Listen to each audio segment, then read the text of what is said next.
স্বাদ বাড়াতে আমরা প্রতিদিন রান্নায় লবণ ব্যবহার করি, কিন্তু আপনি কি জানেন লবণ অতিরিক্ত মাত্রায় খাওয়া হলে তা শরীরের জন্য হয়ে উঠতে পারে বিষ। নমস্কার, পুনর্জন আয়ুর্বেদা বাংলায় আপনাকে স্বাগত। আজ আমরা আলোচনা করব লবণ নিয়ে। লবণে থাকে সোডিয়াম, আর আমরা যখন লবণ বেশি খাই তখন রক্তে সোডিয়ামের মাত্রা বেড়ে যায়, ফলে শরীরে জল জমতে থাকে এবং বাড়তে থাকে রক্তচাপ। এই রক্তচাপই ধীরে ধীরে কিডনি, হৃৎপিণ্ড, এমনকি মস্তিষ্কেও মারাত্মক প্রভাব ফেলে। অতিরিক্ত লবণ খাওয়ার ফলে হতে পারে হাই ব্লাড প্রেশার, যা স্ট্রোক ও হার্ট অ্যাটাকের ঝুঁকি বাড়ায়।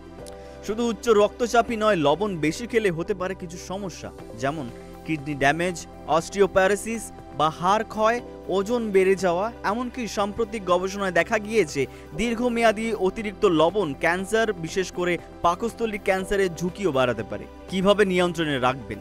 বিশ্ব স্বাস্থ্য সংস্থার মতে একজন প্রাপ্তবয়স্ক মানুষের দিনে নুন খাওয়ার পরিমাণ হওয়া উচিত সর্বোচ্চ 5 গ্রাম বা 1 চামচের মতো। কিন্তু আমরা যা খাই, প্যাকেটজাত খাবার, ফাস্ট ফুড, আচার, চিপস, এসবের মাধ্যমেই লবণের মাত্রা অনেক বেড়ে যেতে পারে। তাই খাবারের আগে লেবেল পড়ে নিন। চেষ্টা করুন রান্নায় কম নুন ব্যবহার করতে। সঙ্গে রাখুন লেবু, ভিনিগার এবং বিভিন্ন হার্বস, যা খাবারের স্বাদ বজায় রাখবে, কিন্তু সোডিয়াম নয়, স্বাদে নয়, স্বাস্থ্যে বেশি গুরুত্ব দিন।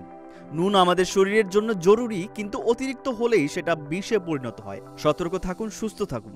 ভিডিওটি ভালো লাগলে লাইক করুন, কমেন্ট করুন, সাবস্ক্রাইব করুন পুনর্জন আয়ুর্বেদা বাংলা।